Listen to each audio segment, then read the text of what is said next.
Assalamualaikum warahmatullahi wabarakatuh. Selamat siang adik-adik mahasiswa PGSD Universitas PGRI Yogyakarta yang mengikuti perkuliahan filsafat pendidikan.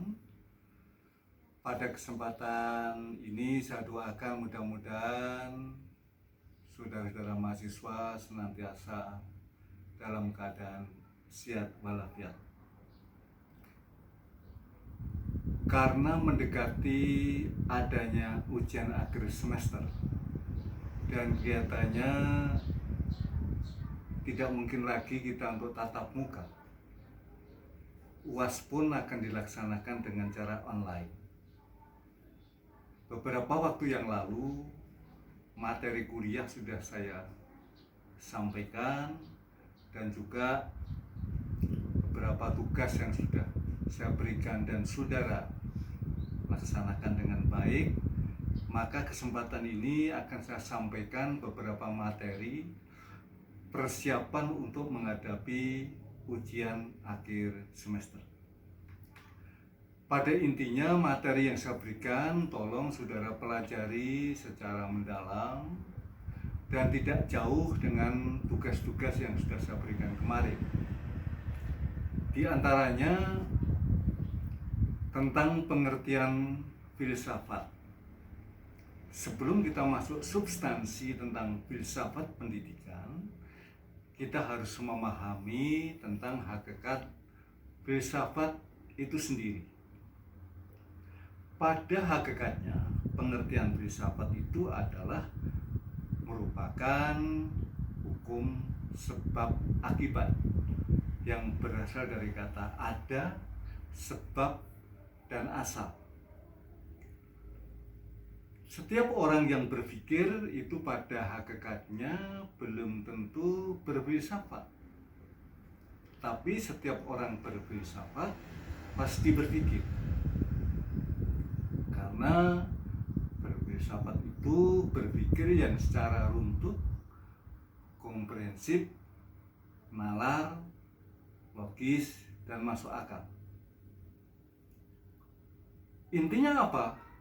Berfilsafat itu intinya adalah menggunakan logika, pakai akal yang sehat. Tetapi juga ada unsur estetika, unsur keindahan.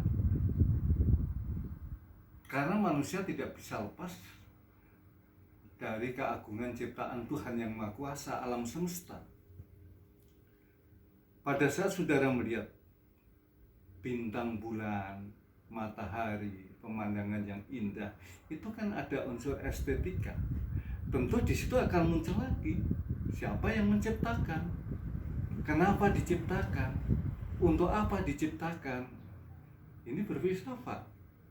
Termasuk ada metafisika alam semesta. Tentu ada logika, estetika, metafisika, tidak lupa adanya epistemologi, ilmu pengetahuan.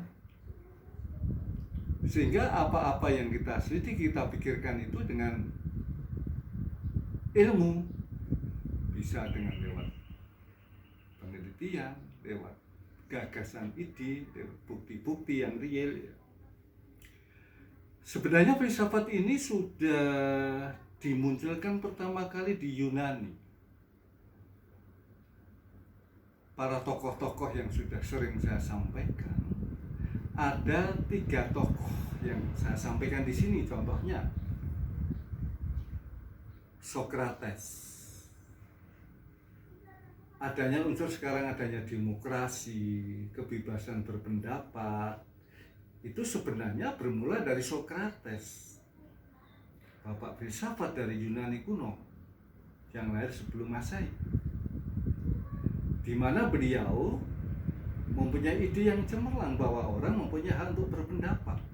Para pemuda di negara itu dikumpulkan untuk menyampaikan gagasan, tapi dampaknya apa? Justru Sokrates sendiri dihukum mati oleh negara karena dianggap meracuni anak-anak muda untuk berani pada negara.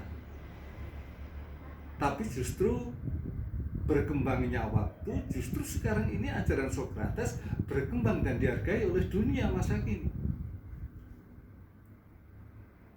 Mungkin pernah saya ceritakan bahwa Sokrates waktu dihukum mati harus minum racun, semua orang menangis, tapi justru Sokrates itu tersenyum.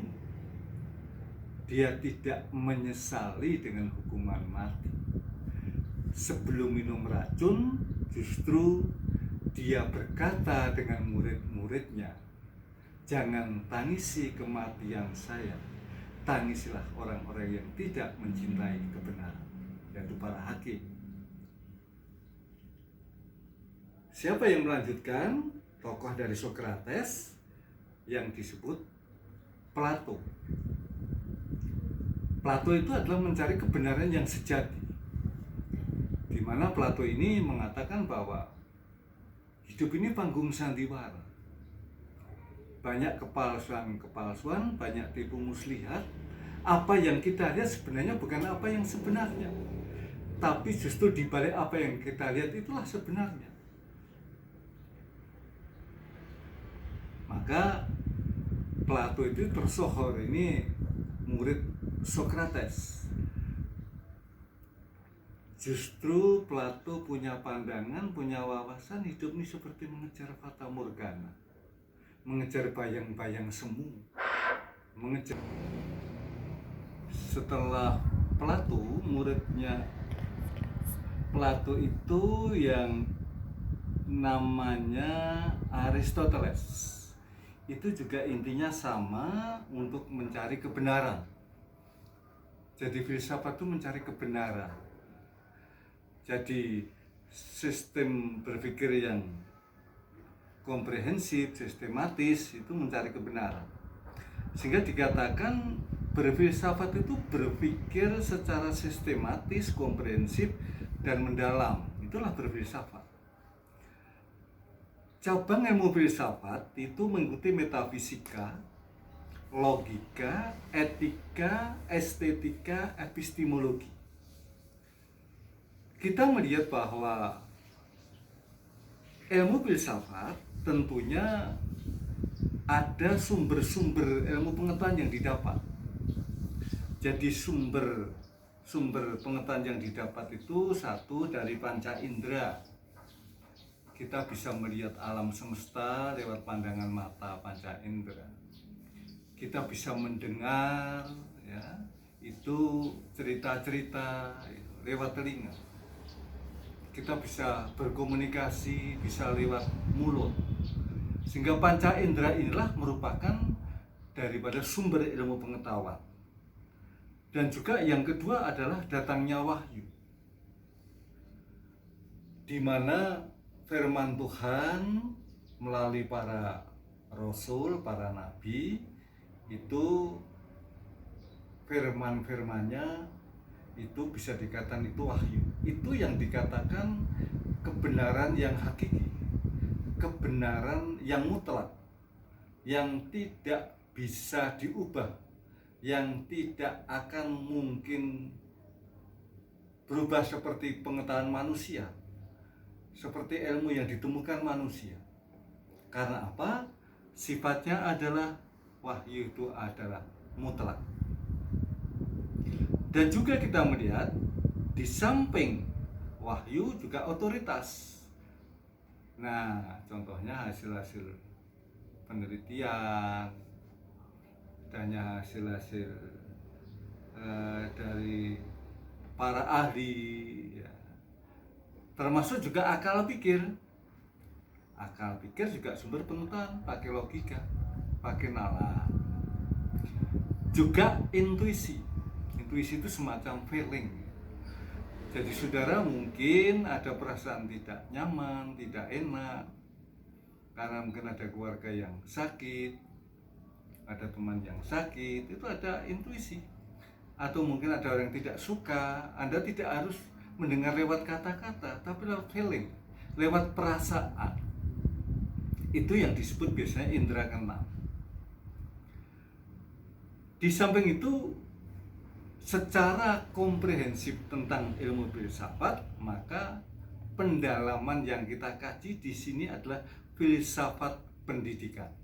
Karena filsafat itu cabangnya banyak sekali. Ada filsafat ilmu, filsafat pendidikan, filsafat politik, filsafat ekonomi. Tapi di sini kita menekankan pada filsafat pendidikan. Dalam filsafat pendidikan itu digunakan dalam studi mengenai masalah pendidikan. Jadi lebih spesifik mengenai masalah pendidikan. Sementara kalau kita bicara tentang masalah filsafat pendidikan, ada 3 komponen substansi daripada filsafat pendidikan. Sumbernya yang pertama adalah manusia itu sendiri. Yang kedua, sekolah, karena kita bicara pendidikan berarti tidak lepas dari bicara masalah sekolah, utamanya pendidikan formal. Dan juga yang ketiga adanya lingkungan, milieu, lingkungan. Jadi lingkungan itu sangat penting, di mana kita dengan alam semesta, dengan lingkungan, sekolah dengan lingkungan, manusia itu sendiri dari mana, mau kemana, dan apa makna hidup manusia. Dan juga di dalam sumber filsafat pendidikan 3 komponen tentu akan memunculkan bermacam-macam problematika pendidikan di Indonesia. Sekarang terjadinya peradaban yang sudah berubah. Dikatakan sekarang adanya generasi milenial, generasi masa kini yang modern, itu tentunya akan terjadi perubahan dari yang dulu sampai dengan sekarang. Ini bisa memunculkan suatu persoalan tersendiri. Pendidikan keluarga yang dulu orang tua mendidik anak satu-satunya lewat orang tua, sekarang anak banyak dipengaruhi adanya IT, teknologi. Ini akan berdampak tentang peradaban manusia. Lainlah persoalan yang perlu saudara juga berpikir bagaimana untuk mengantisipasi supaya pendidikan di Indonesia tetap kondusif, termasuk pendidikan di sekolah. Yang terakhir, untuk mewujudkan itu semua, mewujudkan pendidikan yang berkualitas, yang baik, anak yang berkarakter, bernilai, itu ada 3 hal tentang pencerahan hidup, yaitu cerdas IQ, cerdas EQ, cerdas SQ. IQ, inteligensi, kecerdasan otak perlu. Karena apa? Pengembangan logika. Tapi emotional quotient, bagaimana menjadi orang yang sabar, orang yang tabah, orang yang tidak pantang menyerah, tidak putus asa, ini juga perlu untuk kita bina. Spiritual quotient, bagaimana orang yang beriman. Kalau 3 komponen itu bisa kita sinergikan jadi satu, itu nanti akan menjadi manusia yang bermakna. Maka di situ tidak menjadi manusia yang tersesat, tapi manusia akan menemukan kebenaran yang sejati dengan akal yang baik, dengan kesabaran dan tawakal, tapi juga dengan keyakinan dan keimanan. Itulah saudara intinya. Yang lain silahkan saudara pelajari sendiri ya. Intinya itu di dalam persiapan ujian akhir semester. Namun sebelum UAS nanti akan saya coba untuk memberikan tugas lewat WA group kepada saudara untuk dikerjakan. Itu saja, mudah-mudahan saudara-saudara sehat selalu dan nilai yang maksimal didapatkan, cepat lulus dan menjadi guru yang berkualitas, bisa diteladani adik dan hidupnya bisa bermakna pada orang lain. Terima kasih. Assalamualaikum warahmatullahi wabarakatuh.